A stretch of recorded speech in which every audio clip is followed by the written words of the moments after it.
حبايبي عاملين ايه؟ النهارده هنعمل اسطورة المانجا. طالما طبعا المانجا برضو بتودع كالعادة يا سعادة. هنعمل المانجا، مش معقول تخلص المانجا من غير ما نعمل ايه؟ قولوا معايا هنعمل ايه؟ هنعمل كنافة بالمانجا. يلا تعالوا شوف. انا عارفة ان اكيد يعني في الفريزر عندك فيه شوية كنافة محطوطين هنا مش موجودين. هتشتري كنافة وتحطيها في الفريزر تجمد، وبعدين نفتتها. حطيها في الكبة تفتتيها على ايدك زي ما انا بعمل كده. المهم ان احنا ايه، نخليها زي البودر كده. حبايبي بصوا عملتها ازاي، زي الشعرية. بصوا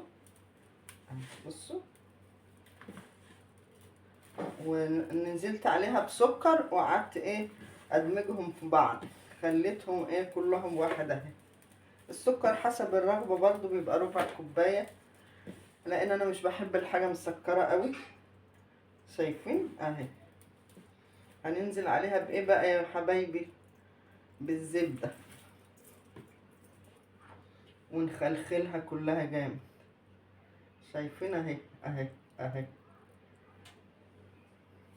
شايفين اهي بقت مفرولة كلها سمنة اهي. بصوا بقت عاملة اقل، يعني عارفين الشعرية؟ لا هي كمان بصوا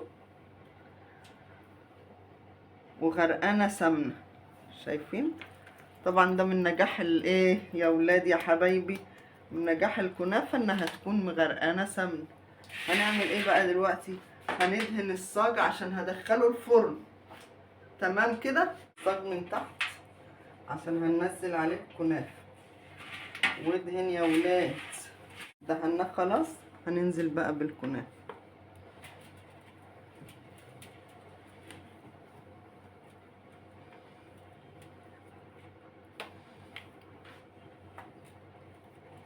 خلاص حبايبي اهي احمرت وريحتها ما اقولكوش طبعا اسطوره.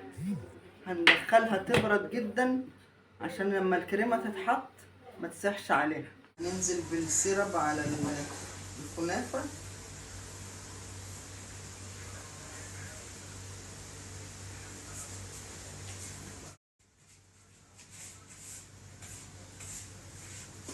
طبقات. طبعا انا خليت السيرب يغلبل فيها زي ما انتم شايفين كده.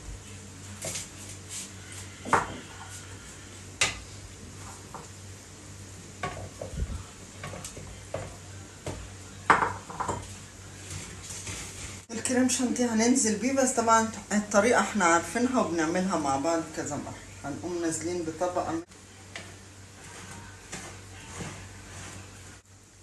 طبقه اهي جميله وتخينه وحلوه جدا. وهننزل بطبقه مانجا برضو نغلغلها مانجا عشان تبقى كلها مانجا جميله. تمام كده. هنكرر الخطوات تاني. حبيت ادلع ولادي وانتوا دلعوا ولادكم، وعشان نودع ايه المانجا.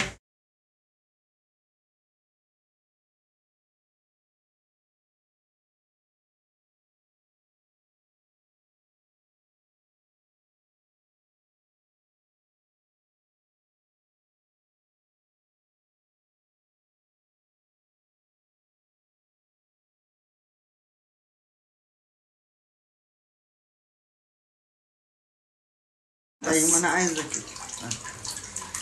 خلاص يا حبايبي خلصت وجميله والله اسطوره.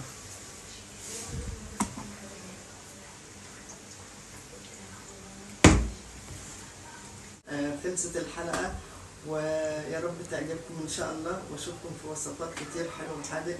كنتم مع ماما نور. باي باي.